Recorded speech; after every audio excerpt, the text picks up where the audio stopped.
In this video, we are going to fix Microsoft Store error code 0x80072ee2. So without any further ado, let's get started. The first solution that you need to do is you need to check your network internet connection.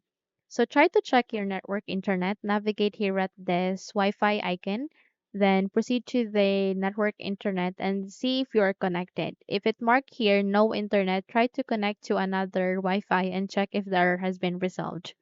But if not, then let's move on to the next solution, and that is you need to disable the proxy settings. How we can do that at the start, make a right click, scroll up, and click on settings.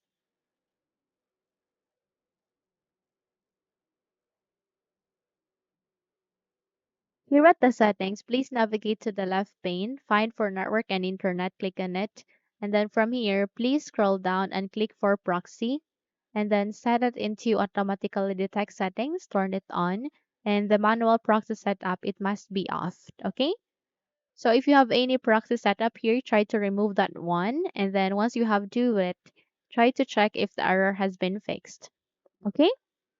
But if not yet, then I want you to disable antivirus third-party software. So if you have an antivirus software running in your device, try to disable that or as much as possible, try to uninstall it because that might be one of the reason why you face an error. Okay? So check if the error has been fixed, but if not, then let's move on to the next solution, and that is to perform some CMD commands. How we can do that at the button search bar here, type for CMD, then wait until you can see a best match, which is the command prompt system. And from that, you need to navigate to the right side, click on Run as Administrator,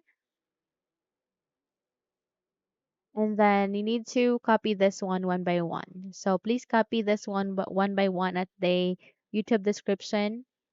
Paste it here, proceed to the second, paste it here, proceed to the third, paste it here, okay?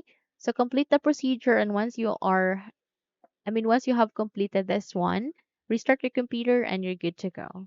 Now, if you found this video helpful, kindly like and subscribe. You may also click or turn on the notification bell so that you will be notified for more upcoming tutorials. Thank you and have a good day.